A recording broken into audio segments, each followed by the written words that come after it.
Welcome into Texans Today and Seahawks Today. We got a joint preview, emphasis on the joint for you today. Obviously, Texans, Seahawks, they play Monday Night Football. I'm the host of our Texans channel, Will. Yeah, I'm the host of the Seahawks channel. So today we're going to talk about some injuries and then some things that each of our teams need to do to win, because we all know the Texans are getting a dub on Monday night, right? No, of course not. We don't lose at home. Well, sometimes we lose at home, and we're fixing it. We're fixing it. Okay. We're losing less at home. Well, you let us know at home. What do you think the score of this game is going to be? I'm going Texans over Seahawks. Give me 27-21. Give me H-Town to get the dub. What do you think about this game? I think it's going to be a lower scoring game. I got Seahawks 24. I got the Texans at 14. It might be a race to 20 in this one. Two really good defenses. Yeah, we are in Seattle, so we might see a big dumper on Monday night. Well, he's going to be in Toronto, or he'll be getting ready for L.A. To start this show, I thought we would go on some, injury reports. Obviously, a lot of stuff dropped yesterday. You want to talk about the Seahawks side first, about the injuries and kind of where we're at heading into this Monday night? Yeah, well, the Seahawks finally get some good injury news, to be honest with you, Chugs. That secondary has just been injury-riddled the entire year. I think you have 5 plays where the entire secondary has been healthy and played together. After 5 plays in week 1, Nicky Manwari goes out. Then Devon Witherspoon goes out. Then Julian Love. Then Riq Woolen. It's just a cavalcade of injuries, and Seattle finally gets some good news on that front. Looks like Riq Woolen's going to be fully ready to go. He was dealing with a concussion that kept him out of last week. There was a little bit of worry early on in the week of would he be healthy enough? Would he be able to go? He went from a full participant to a limited participant, but he has no injury designation. That means he's going to be able to go. Julian Love, he's been dealing with a hamstring injury. He came back for a week and played against the Arizona Cardinals, and then immediately had to miss 2 more games. So he's listed as questionable right now, but I do have some confidence in, maybe he can get out there for at least, certain packages, certain series. Yeah. He's not able to go the entire time, but if he could go for just a little bit, that would be good enough. And then Devon Witherspoon's the big one. He had a couple of full participant practices this week, dealing with an MCL bruise. Obviously, he missed a couple games. He comes back against the Cardinals. Then he has to miss another couple games. I hope that this isn't a rush back. They rushed him back after the Cardinals game. That was a big no-no, because then you lost him for 2 more. If he can go out and play in this one, but if he can stay healthy after the fact, that would be huge for the Seahawks. And you'd finally have a full and complete secondary. And this defense has been good. And that's without these guys. So I'm excited to see what they're able to do. Yeah, speaking about hamstring, I actually texted Will on Saturday during college football, and I said, hey, look out for Christian Kirk, because limited on Friday, then the Saturday media portion of practice was not there. And then, of course, right after I texted you, we got the news, Christian Kirk out Monday night. That was the big, worry with Texans fans with Christian Kirk. They traded a late-round pick to the Jags to acquire him. And, the reason why he didn't work out in Jacksonville is the same thing we're seeing right now. He's not able to be out there. The best ability is availability, and he hasn't been out there for the Texans. It's going to be a big, step up for rookies Jaden Higgins, Jalen Noel on Monday night, because without Christian Kirk, that was one of my keys to victory. I said, we talked about the quick passing game, and the Seahawks have a stout run game, and I think C.J. Stroud needs to get the ball out quick, get those underneath routes, and that's kind of where Christian Kirk was the bread and butter. We'll need the rookie Jalen Noel. We'll need our tight ends to really step up. And then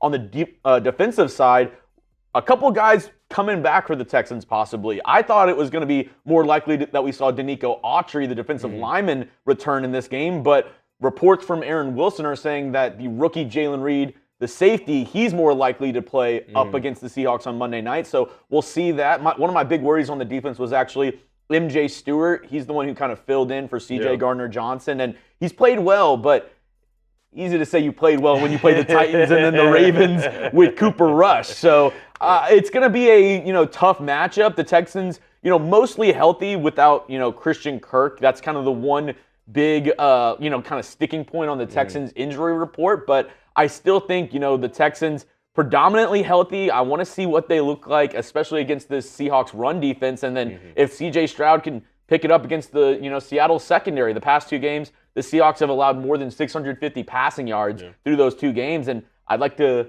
see that trend keep on going on Monday night. I'd like it not to. Yeah. I'd like it to go the other way. I'd like them to fix some of those issues. But you're not wrong. If you can get the ball out before that D-line gets you, just like what Tampa Bay did to the Seahawks, Baker threw all over that secondary. And yes, it was injured. It might still be injured on that Monday night. If you can keep C.J. Stroud upright, he might have a chance to get after this secondary, which I think if you follow along with Tampa Bay's plan, it might go well for you. Coming up, we each have one thing our team needs to do to win this Monday Night Football matchup. Before we get into that, though, we couldn't do today's show if it wasn't for our sponsor over at PrizePicks. This episode is brought to you by PrizePicks. You and I, me and Will, make decisions every day, but on PrizePicks, being right can get you paid. Don't miss any of the excitement this season on PrizePicks, where it's good to be right. It's simple. Just pick more or less on 2 to 6 player stat projections. If you get your picks right, you can cash in and win up to 2,000 times your money today. And shout out to our guy, producer Chip. He's in the background on the 1s and 2s. And I actually put in a good PrizePicks lineup that I think will absolutely love. I'm going less, of course, on the Jackson Smith and Jigba receiving yards. Nico Collins, give me the more on that all day. And Will, you can copy my lineup if you want, or you can make your own. You can go ahead and go make your own, because PrizePicks is the best place to win cash while watching sports. Join millions of users like me and Will and sign up today. Download the app and use code CLNS to get $50 in lineups after you play your first $5 lineup. That's code CLNS to get $50 in lineups after you play your first $5 lineup. PrizePicks, it's good to be right. For our key to victory, each person, we're going to say one thing that our team needs to do on Monday night to win, and I think it's only fair, age before beauty, if you want to go first with the Seahawks. Yeah, I can start there, no problem. For Seattle, it's going to be you need to win on your defensive line. I would love to say that you're going to get Riq back and Julian Love and Devon Witherspoon. Right now, it does look like you're going to get Riq back. I don't know that you're going to get the other two. How do you hide a clear deficiency? Your defensive line gets after the quarterback. You can see the difference in the last 2 weeks. If you want to look at week 5 against Tampa Bay, what Tampa Bay did is they had 6 7-man protection. They gave Baker time. Yeah, right. There you go. And that allowed some freedom for Baker to find Tez Johnson and to find Emeka Ibuka, guys who were just absolutely cooking the back end of this secondary. Even in a better game last week for the Seahawks against Jacksonville, there is a Brian Thomas Jr. touchdown where 2 guys go to the guy who's faking the bubble screen and leave him all by himself. The one guy you would think in Jacksonville that you don't leave by himself, you left him by himself. Mm-hmm. I would hate for that to happen with Nico Collins, right? I'd love for that to happen. I disagree. So if this defensive line can get after C.J. Stroud, make him uncomfortable, get into 3rd and long situations where now you have to take more time, longer developing routes to get those first downs. I think that's always going to be good for the Seahawks. This defensive line has to eat, and you can see the difference. Just look at week 5 and look at week 6, what happens when the defensive line eats and what happens when they don't eat. Yeah, and for me, I'm going a little old school. I know you used to coach, so this one might hit home.